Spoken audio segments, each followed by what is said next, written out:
Now, I'm generally not one to obsess over numbers, whether in terms of box office or the tomato meter. Tomatometer.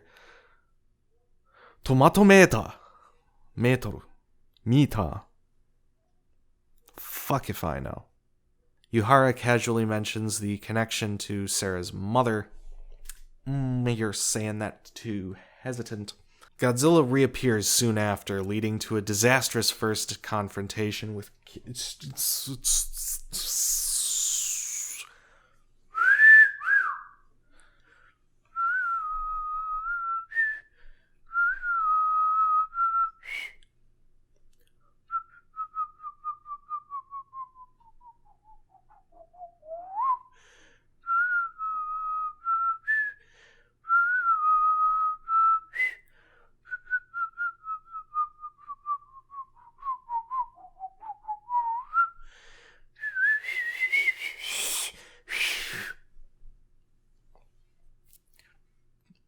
Got no whistling range. Godzilla reappears soon after, leading to a disastrous first confrontation in which Kiryu, whose DNA computer system incorporates the genes of the original Godzilla, has a flashback triggered by Godzilla's roar and becomes god damn it. Get down in my undershirt. This is the after hours narration. Boy. Sarah's concern for her clearly strikes a chord and forces Akane to begin questioning her own assumptions.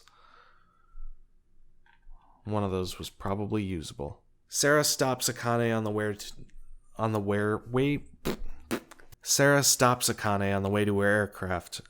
to aircraft. Sarah, whose mother and younger sibling couldn't be saved, manages to put her grief behind her by saving Akane. No, that didn't really quite... Let me try that again. Sarah.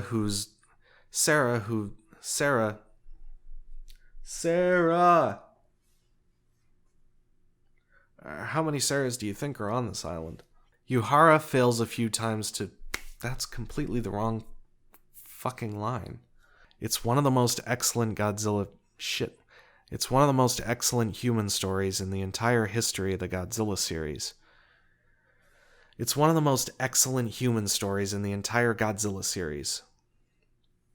How do I make that line not sound corny? It's one of the most excellent human stories in the entire Godzilla series.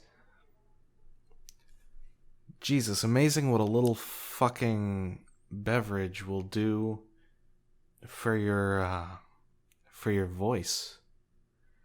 This is marvelous. It's coming out so smooth. I should have had this big ass Dr. Pepper here with me this whole time. I mean, what would New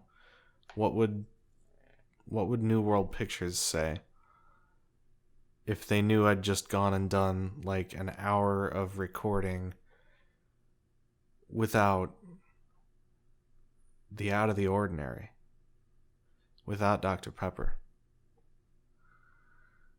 Shit, what would Travis Swords say? God damn it.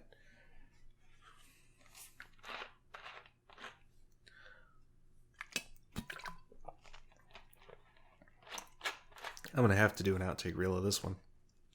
I'm just saying too much bullshit to let it all go to waste. It's one of the most excellent human stories in the entire Godzilla series. Wow. It's one of the most excellent. That still leaves the question for me of how it manages to work so much better than many of the films surrounding it.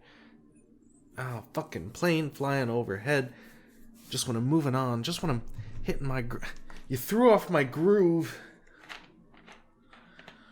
Pardon me, but you threw off Kyodai's groove. I was afraid to love you, but now I want more of you. That song was a bop. I don't give a fuck. The screenplay was written by Wataru Mimura, who had a hand in...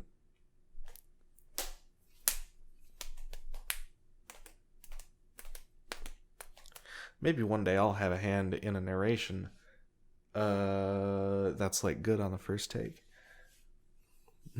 Space Godzilla had featured a greater emphasis on character drama and romance than its immediate predecessors, and that emphasis on character was somewhat apparent in 2000, which didn't have the emotional complexity of Against Mechagodzilla, but nonetheless featured a likable and interesting trifecta of protagonists.